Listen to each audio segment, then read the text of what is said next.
Okay, the first thing, the process that this gas undergoes, it describes as being a constant pressure expansion. It's heated at constant pressure until it reaches its final volume. So that graphically, that looks like this, right? We're drawing a line from its initial pressure, or at its initial pressure, from the initial volume to the final volume, and that pressure doesn't change during that time period. And then it says that it cools it from this initial pressure to some final pressure, right? It goes down from here down to here at constant volume. All right, we want to know, the first question asks, what is the work done during this process? Well, we might want to say, wow, we know something about work, right? Work is equal, we can use the first law and say that work done on the gas is described here by this expression. And we know what the change in internal energy is, but we don't know what the heat transfer is in this particular context. Well, how do we figure out what the work is? Well, we talked about this today in class, that the work is equal to the integral of the pressure times the dV, right? The integral of P dV, where dV is this infinitesimal change in volume times whatever the pressure is at within that particular small interval, and summed up over all of these different little tiny rectangles that we have, right? Well, what is the work done during this particular process right here? You should think about that for a second, right? What is going to be the work done in this process, right? I'm going to stop talking and let you think about that and think of an answer, okay?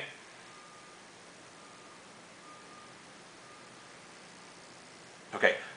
The work done during this particular process, there's certainly a force, right? If we think of this as some type of cylinder with a piston in it, that there's always going to be some type of force because there's a pressure inside the gas. So there's certainly a force acting. But the volume doesn't change. This is a fixed volume for this cooling process. So if there's no change in volume, there can't be any displacement. So even though there's a force, or there's a pressure, there's no change in volume. So the work must be equal to zero, just like in the case that we talked about today, and a little bit on Wednesday, where we locked the piston in place. So there's no change in volume. So the work done during this process is equal to zero. Okay, there's no work done. What about the work done during this process? Well, we need to actually evaluate that. Here we do have a change in volume. We need to know how that volume changes with respect to pressure. It turns out to be a very simple calculation because we're told that it's a constant pressure process. In general, we need to make sure we evaluate this integral, but for constant pressure, we can treat P as a constant value, just like 6 or 10 or 100 million. It has some particular value. It's constant. That means we can move it outside of our integral.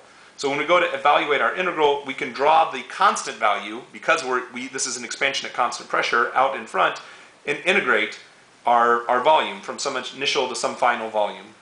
All right, this is just like there's a 1 in here. When we do this integral, it's just like integrating xi to xf of dx, right? We could all do that. That's simply going to be equal to x final minus x initial. We get just a single x and evaluate it at these 2 points. Much in the same way, we have some constant value p times the difference between these two, right? It's v at the two values, vf minus vi. So with the final value, vf minus the initial value, vi.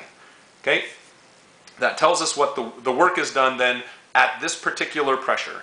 And so we can sum those up to get the work done during this two-step process. Now I'm going to ask you another question that is not on your homework, but is somewhat similar. Actually, I'll just kind of keep rolling with this. I'm not sure how long this will take. It's really, really worthwhile to consider for a minute, what is the work done during a process that would look like this? Right? The work done for this particular process depends on the path. At least that's what we said, right? We can't simply claim that there's some work final minus some work initial, and that work is going to be the same regardless of the path. Our calculation depended crucially on what the pressure was here, and what the change in volume was here, and what the work was done here. But how can we show that that's actually going to be independent of how we get there? If we consider a different process than one I drew out here, where instead of cooling it at the final volume, we actually cool it at the initial volume, right? That would be a cooling here. What's the work done during this process? It would also be equal to zero. You're not changing the volume here at all. You have, for the same reason that the work here was equal to zero, the work here is also equal to zero. You have no change in volume, so regardless of how large the pressure is, you take that pressure times zero change in volume, and you get zero work done. So the work done here is also equal to zero. Then we need to ask, what is the work done during this process? Well, because I drew these exactly the same, for this as well, we can also use the fact that pressure is constant, and we can evaluate this from its final to initial states. The final state of the volume and the initial state of the volume is exactly the same for this process as it is for this process. And P is constant in both cases. So that might lead many of you to think, oh, well, the work must be the same then. But these are constant values, but they're different. This is a lower value, right? The pressure in this case is smaller than the pressure up here. So when we take P times our change in volume, the change in volume is the same for this process as it is for this process. But when we multiply times the pressure, here there's simply less pressure.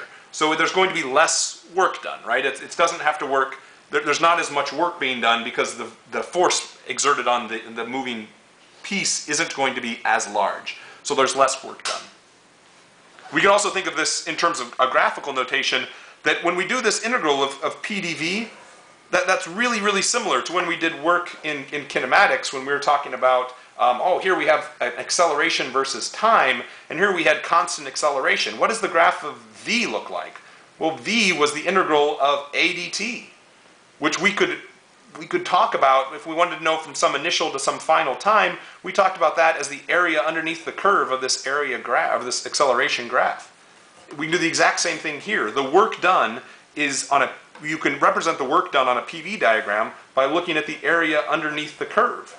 So the area underneath this curve, this line up here, is equal to the pressure times whatever dV is. And this isn't dependent on the fact that it turns out to be this value. It's true of even if our pressure looked something more like this. If our pressure was more confusing and did something like this, our path looked like this, we could still say that the work was equal to the area underneath this particular curve. Right? That would be true. It's still the integral of P dV. So in this case, graphically, we see that the work done on this curve is going to be equal to the area underneath this curve, P times the integral of P dV, which is going to be much, much larger than the area underneath the curve of the bottom path. Right? That's just only equal to this area.